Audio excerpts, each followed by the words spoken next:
It's interesting because I'm just here in Toronto, and I don't know if you can actually see this, but I'm going to try and show this to you to show you how sloppy people are. People get paid to actually do this kind of work, and this has stuff to do with like electrical wiring.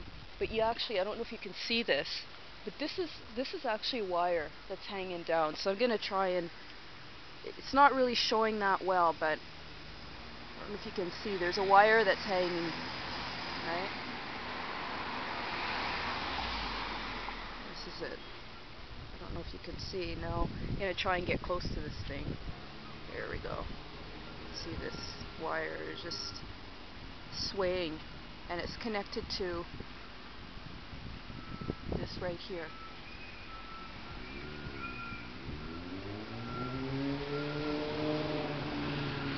Now, as a member of the public, I'm just like, okay, who do you actually complain to? They should have like an environmental officer area where you actually phone this stuff in, and the environmental officers actually come out and take a look at stuff like that. There was even these trees that had some form of spotting, and I was just taking some still pictures, of these trees, because it looks like there's some kind of disease or something in the tree, or something happening to the tree that is out of the normal system of the tree. So, when you see things that are sort of out of the ordinary, who do you actually report them to? This election boundary that I'm in is actually called York South Weston, and it's actually governed by a lot of. It's very strange because the people that are actually elected to represent the community don't represent the community at all. And for example, there's a lot of different nationalities that are predominantly people of color communities, and there are these Italian background, and they don't give a fuck about the community. But what I've noticed is that what they do is they actually just get their own hired, they give their own contracts, and they give their own, for example, employment. And so when you're looking at getting involved, let's say you've graduated from school or whatever, and you want a job in your field, it's really frustrating because you have like a lot of these individuals who clearly aren't qualified to be even working in certain places. So one of the things that I just question sometimes is all this poverty and unemployment. Is it really the cause of the people who live in circumstances of unemployment, and poverty? And what's really interesting is that there's a lot of individuals like myself who question these things. Like just this morning, I was in a meeting, and it was a very interesting meeting about how to organize your sort of your financial wealth. And I thought to myself, like it was a small group of us, and there was another sister. Who's this? Hey, how you doing there, man? I'm just doing some. How you doing? Always so busy, man. I know. I have all the kids them for the summertime, and then we have death in Jamaica. Oh, that's so I had really. to send my mom away, give her money and stuff. So now I have to be watching the house. So that's why I'm running back up there. Oh, okay. To go hang out her clothes them because I washed some sheets for her and stuff. Oh, sorry to hear that. I look at your stuff all the time on Facebook. I love it. Just keep it up. You know what? I started a YouTube channel, and let me tell you something. I've got almost 7,000 people. Oh yeah? No, I see you put up this baby the other day. I was Which like, one? Oh, the abortion. Oh God. Doesn't that make you sick? Oh my God. Sometimes I want to comment, but I'm like, I don't know how to comment on these. Like the thing is that, sometimes that could have been rape. Like nobody knows really. Yeah. But you have like, if it was rape, for example, you have like these stupid, what do they call them, pro-life people who say the woman must carry the baby to term. So nobody knows what that picture is, but I just hope that it actually gets people, even men, especially men, because in the woman's world, and there's other guys too, and I'm like, you see, more men need to see some of these things that these women talk about, because it's even women causing the problems that men need to see. But stuff like that, like, how do you, I don't know if a man feels that. I feel that. I'm not a guy, you know. Okay, have a good one. Sorry to hear that about the passing in. Wow. Well, you know what? We should be living to 160 years old. Have a good one. Yeah, sorry about that. Yeah, so I was in this meeting, and you know, we were just talking about you know, that you know, ways to sort of develop our financial backing and our financial, I don't know what you really want to call it, but our financial morality, material circumstances, material conditions. And you find that, for example, in the black community, we're not all on the same page for the non-black people watching my videos. But there's an element of us who like to provoke a lot of things and blame it on white folks. So you have to also align with us so that we could also share with you the information to show you this element of the black population that's actually blaming Caucasians and, you know, non-black people for things that their marginalizations and their violences. So I went to this meeting, and it was very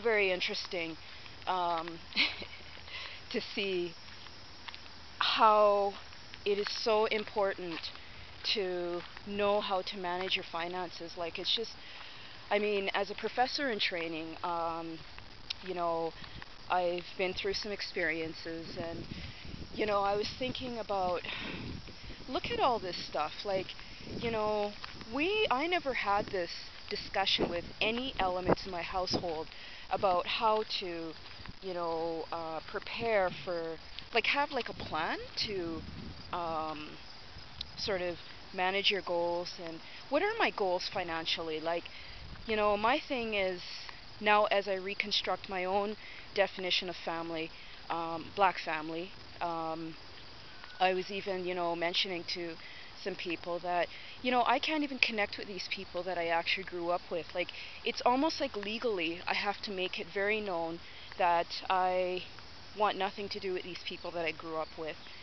They have my number and stuff, and, you know, they have been very instrumental in, you know, my demise. And, you know, these are the types of things that the Canadian state actually should be a little bit more considerate and compassionate to, because you can't just look at a person and say, oh, okay, we're going to connect them back to their family according to what it says on paper records. Because in my situation, there was a separation of, for example, my relationship with one child I gave birth to, and that child was actually given back to the person who actually victimized us and has victimized a lot of people. And what's really interesting is that even in Jamaica, this person is not liked at all. And you know, I just said to myself, well, you know, that's just too bad for that person. Like, I don't give a fuck. So we were all talking about that today, about how to reconstruct black families and how do we actually integrate good investment morals into, you know, for example, things that we decide to get involved with. And it really opened up my eyes. Like, I was just like, wow, you know, like, my strategy is to get my education first because that's my ammunition.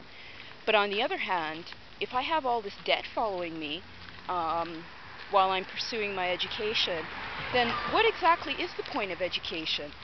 And, you know, I was even talking to a business owner from Jamaica, a really nice friend of mine, and he was saying to me, you know, they have these people who are jackasses. They go to university and think that they're, you know, some kind of whatever, and yet I'm doing better than them. I haven't even been to university.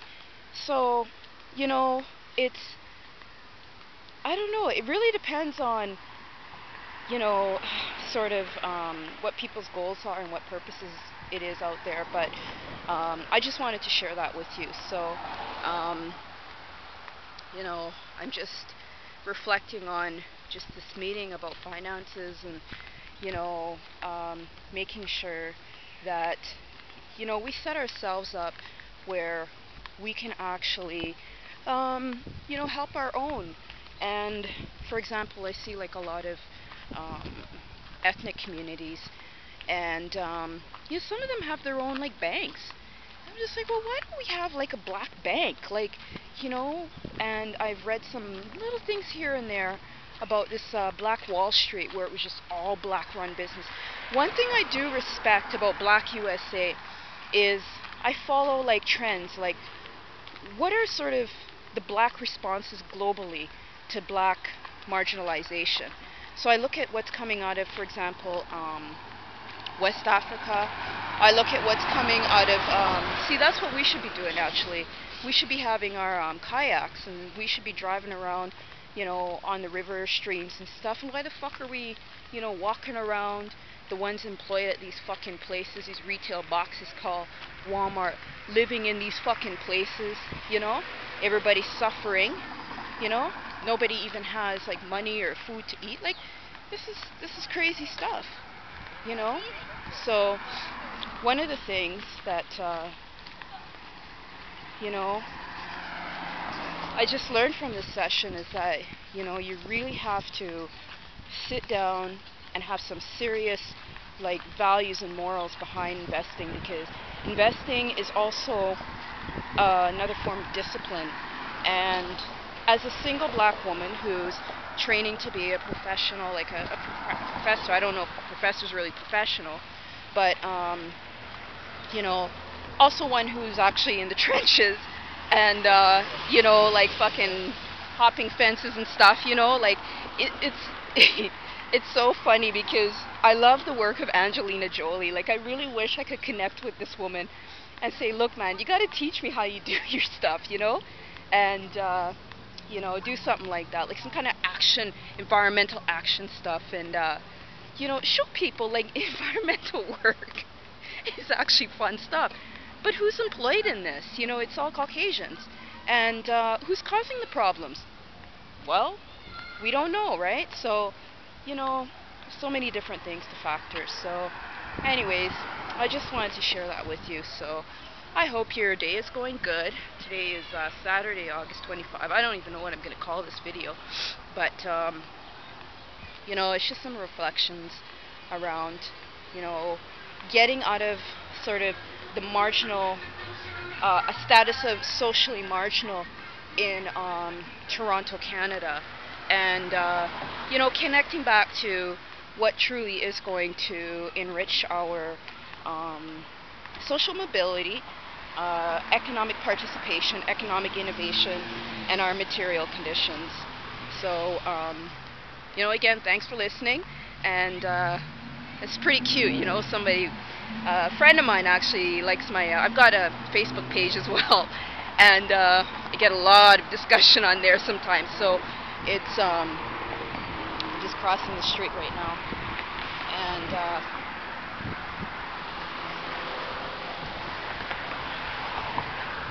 yeah, I've got a Facebook page right now, and there's a lot of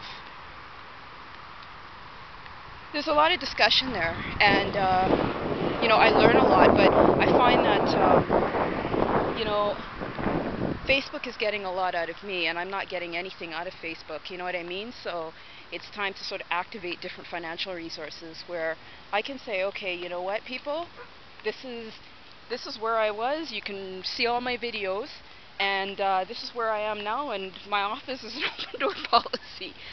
So anyways, thanks for watching my videos, and you know, I'm testing a lot of different things, like you know, my background is environmental work, and you know, I also like stuff in teaching pedagogy and critical teaching pedagogy, and you know, I'm walking around here and like fucking, you know, multicultural Canada, and I just saw a police car drive by, and I just, why do I feel a way? Why do I notice that now, right?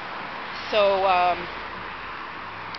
if you watch my videos, I've got some stuff about racial profiling, and how I was, my wrist was almost broken, both of my wrists, and I've never even had a criminal record in my life.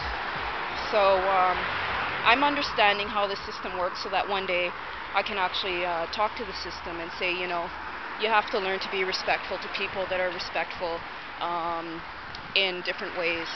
And I was talking to somebody, and I said, you have these little piecemeal, like this one sues and they get 2,000 and 5,000, but that doesn't work because the same behavior happens over again. So I'm like, I said this in a roundabout way, what you have to do is you actually have to look at things in percentage points. So you say things like, for example, I've been obstructed 100%, so I'm going to come after you in terms of 100% of your net worth. So, there's different things, and so I'm going to continue my walk, and just wanted to say thank you very much for sharing your comments. And you're going to see comments that look pretty fucked up, but you know what? Those people who come here and they make these things that would appear to me irrelevant to what's being discussed, they just have to explain themselves, and that's the way I see it. I think some of them like to provoke reactions from people, and they just need to get a fucking life. So again, thanks for watching my videos, and I hope wherever you are in the world that you're happy and well, and thanks for watching. Isn't this wonderful? I mean, geez, living right next to this main artery, so you get sound pollution, electricity pollution, you get light pollution, you get traffic pollution, so where are the compensation to these individuals, right? And if you look at sort of the composition of these communities here, like for example, you can see there's like a major road, and then you see like there's an apartment complex. How do you think that impacts people? Like, do people actually know that live in places like this, that you can actually invest in your own, you can own your own, and it's very interesting. So anyways, felt good to get that little big up, so anyways, have yourself a good one. Until the next video, take care.